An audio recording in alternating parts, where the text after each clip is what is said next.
విద్యార్థులు 6వ తరగతి తెలుగు వాచకం తెలుగు సౌరభం నుండి త్రిజట స్వప్నం పాఠ్యాంశంలో ఇచ్చిన వ్యాకరణాంశాలలో ఉత్వ, అత్వ, ఇత్వ సందుల గురించి తెలుసుకుందాం.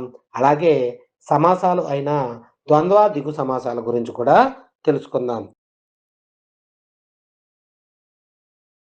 క్రింది పదాలను విడదీసి సంధి పేరేమిటో గుర్తించండి అన్నప్పుడు సంధి పదము, విడదీసిన రూపము, సంధి పేరు మనము గమనించాలి. గమనించి దానికి సరైన సమాధానం రాయాలి. విగ్రహవాక్యం సమాస పదం ఏంటో తెలుసుకుందామా? చూడండి, సమాస పదం, విగ్రహవాక్యం, సమాసం పేరు ద్వంద్వ సమాసమా, ద్విగు సమాసమా? రెండింటిలో ఏదో ఒకటి మాత్రమే రాయవలసి ఉంటుంది. చూడండి ఉదాహరణ, సుఖశాంతులు, సుఖమును శాంతియును. ఇది విగ్రహవాక్యము. దీనికి సమాసం పేరు ద్వంద్వ సమాసం అవుతుంది.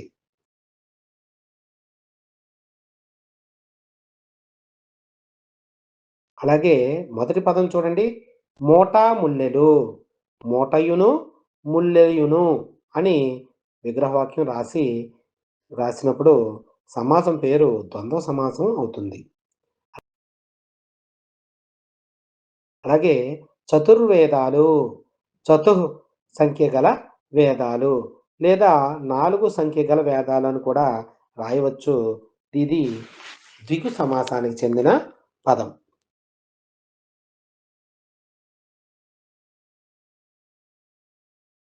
మూడో పదం చూడండి, రాత్రింబవళ్ళు, రాత్రియును బవలుయును.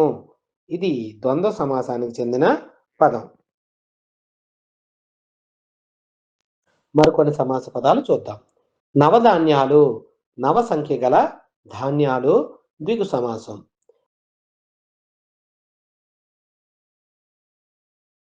భావమరదలు, భావయును మరదలుయును అని విగ్రహవాక్యం రాసినప్పుడు ద్వంద్వ సమాసం అవుతుంది.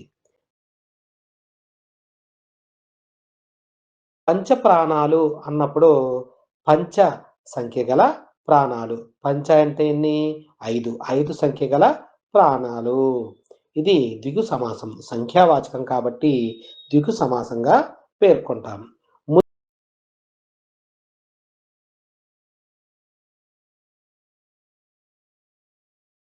ముజ్జగములు, 3 సంఖ్య గల జగములు.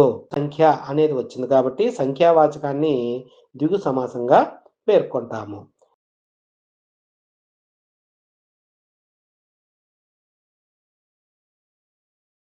గద్య పద్యాలు, గద్యమును పద్యమును.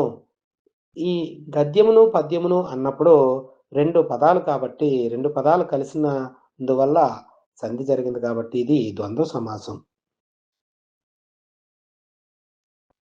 విద్యార్థులు, ఈ పాఠంలో ఇచ్చినటువంటి సమాస పదాలు అలాగే ఉత్వ, అత్వ, ఇత్వ సంధుల గురించి తెలుసుకున్నాం కదా. మరో చక్కటి అంశంతో మళ్ళా కలుద్దాము. ధన్యవాదాలు.